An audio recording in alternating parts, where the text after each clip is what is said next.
ती शक्ती अबला नाही सबला, पाळणा हलवल्यासारखं जगाला हलवते. शिवाच्या डोक्यावर जाऊन बसली. शिवाचे पाय तुडवून जाऊ शकते. अब्बा, शक्तीचं सामर्थ्य. ते आपलंच बोट तोंडात ठेवून बोट चावलेले सिद्ध दीर्घडंद नमस्कार करून उभे राहिले. आई, साकारात मात्र तुझं स्वच्छंदतेचं वैभव, निराकारात तुला गरिबी. तिथे तुला एक अंगुष्ठाचं स्थान ही दुर्लभ. ध्यानारूढ होऊन मातेच्या पुढे उभे राहिलेले सिद्ध थोडा वेळ थांबून जागृत होऊन दीर्घ श्वास घेऊन देवालयाचा सर्व भाग तीक्ष्ण दृष्टीने पाहून पुढे चालले. पुजाऱ्याने सिद्ध जात असलेला रस्ता रोखून पाहिला. कोण हा परमहंस का पुन्हा मातेच्या दर्शनाला आला? तेच ते मुख, तीच ती उन्मत्तता, तीच ती निष्ठा. अरे, चालतच गेला ना, असं म्हणत एकाचं मुख एक पाहतच राहिले. सिद्ध तेथून पुढे सरळ जगन्नाथपुरीला आले. तिथे नीलश्री चक्र पाहून त्या चक्राचं मर्म जाणून देवाचं दर्शन घेऊन बाहेर आले. तिथे त्यांना एक आश्चर्य दिसलं. 7 मडकी एकावर एक ठेवून भात करत होते. त्यात 7 मडक्यात भात खदखदा आवाज करत ते शब्द लयबद्ध मंत्रघोषसारखे ऐकू येत होते. अग्निदेवाचा दिव्यबोध फलित झाला होता. अग्नीच्या त्या जिभेने उपनिषद रहस्य उघडं केलं होतं. गार्ह, पत्याग्नी, दक्षिणाग्नी, अग्नी आपापल्या भागाचे विवरण करून उपासनेचं फळ अन्नब्रह्माचं महत्त्व माहीत झाल्यासारखं झालं. सगळ्या विद्यांनी गुह्यात गुह्य ब्रह्मज्ञानीला डोकं वाकवलंच पाहिजे ना, आपलं अंतरंग दाखवायलाच पाहिजे ना. म्हणूनच ज्ञानीला कुठलीही विद्या नवीन नाही, कुठलंही मुख नवीन नाही, सगळं करतला मालक. त्याने कोणत्याही वाद्याची तार वाजवली तरी, हृदयवीणेचं रहस्य जाणणारा कोणतीही नाडी पकडली तरी, रोग माहीत झाला नाही तरी आपल्या रंगाच्या असंख्य नाडीवर नर्तन करणारा, त्याला काय अभेद्य, कोणतं रहस्य? त्या अन्नाचं मडकं ब्राह्मणाने खरेदी करून भुकेलेल्यांना वाढलं. भुकेले पोट अन्नब्रह्मात मग्न झालेले पाहून सिद्धांना ते आवडले. ते त्यातलेच एक झाले. इथे अन्नब्रह्म झालं होतं. अन्नब्रह्म होऊन प्रसिद्ध झालं होतं. सागराच्या किनाऱ्यावर कबीरदासाचं मंदिर होतं. समाधी दर्शन घेतलं. तिथे काही संत रामनाम जपयज्ञात मग्न झाले होते. अज्ञानाच्या राखेत विषयोपभोगात राहिलेले, त्यात आपला देहच आहुती देणाऱ्या पामरांपेक्षा ते संत श्रेष्ठ वाटले. परंतु जपयज्ञ परंपरानुगत अंधश्रद्धेच्या प्रभावात येऊन आक्रमण करून जिकडे पाहिजे तिकडे जात होता. त्या प्रवाहात सिद्ध आड येऊन उभे राहिले. संतांच्या मुखावर तिरस्कार भावना उठून नाचू लागली. पवित्र रामनाम जपयज्ञाला यक्षित साधू आड आला ना, त्यांचा अभिमान त्या साधूच्या आड येण्याच्या भावनेला छेद करून पुढे चालले. सिद्ध हट्टी होते. मिथ्याच्या डोळ्याला सत्याचा प्रकाश दाखवण्याला ते मागे सरणारे नाही. त्या पुढे जाणाऱ्या प्रवाहाला प्रश्नचिन्ह होऊन पर्वतासारखा थांबला. काय, असं का थांबलास? इथे नित्य जपयज्ञ, चल दूर जा.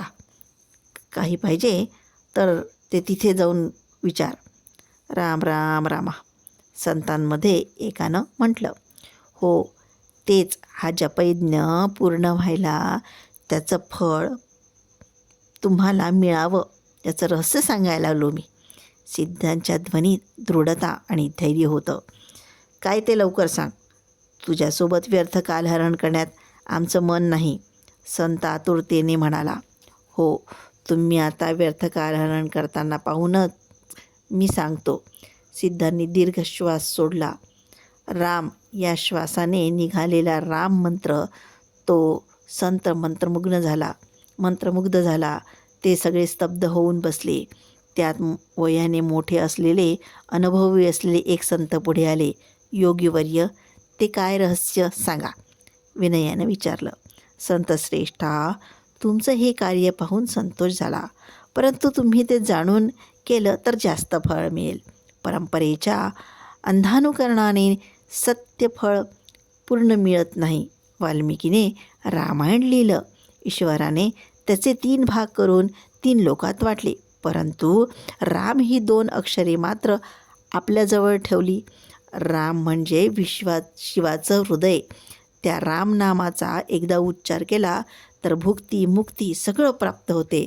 राम राम असं 2 वेळा उच्चार केला तर नामशक्तीला लाघव येतो.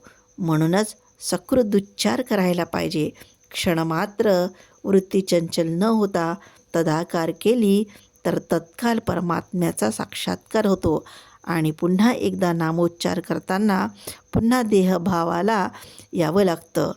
मंत्र पुरश्चरणाने या परमसत्यात आम्हाला अचल विश्वास होतो, अथवा पुरुषार्थ आम्हाला असलेली आसक्ती तीव्रता जास्त होते.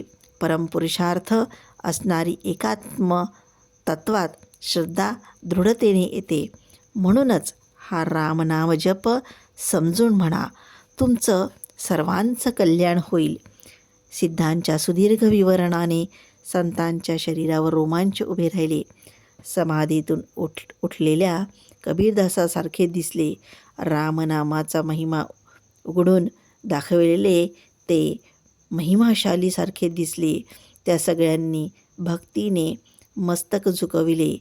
काही काळ आरूढ त्या राममंत्रात देहभान हरपले होते.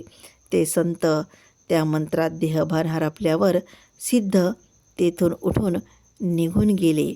भद्राक्षपुरात येऊन भद्राक्षलिंग पाहिलं. नदी पार करून त्या पैलतीराला सिद्धाचा प्रवास भरून वाहणाऱ्या नदीला नाव चालवणारा नाविक नसताना जाणं शक्य नव्हतं. नाव तीरावर उभी होती. पैलतीरावर जाणारे लोक नाविकाला पैसे देऊन नावेत बसले. सिद्ध नावेकडे जाऊन नावेत बसून जाऊ लागले. नाविक त्यांना थांबवून पहिले पैसे दे, नंतर बैस असं म्हणाला. अहो, संन्यासीजवळ पैसे कुठून येणार? ह्या भवनदीतून तारण करणारा तू अज्ञानी लोकांकडून भक्तिरूपे पैसे घेतोस आणि मला पैसे नको का? मी गरीब, पोट भरायला पाहिजे ना. पैसे देऊन बैस. तू उद्योगाने नाविक असला तरी हुशार आहेस. जो सर्व उपाधी सोडून येतो त्याच्याकडून मी काही न घेता भवनदीतून पार करतो. पहा, माझ्याजवळ कौपिन सोडून दुसरे काही नाही. घे, हेही घे. सिद्धांनी कौपिन काढून निर्विकार निश्चल होऊन थांबले. सिद्धांचं ते दिगंबर रूप आकाशासारखं वाढून थांबल्यासारखं वाटलं.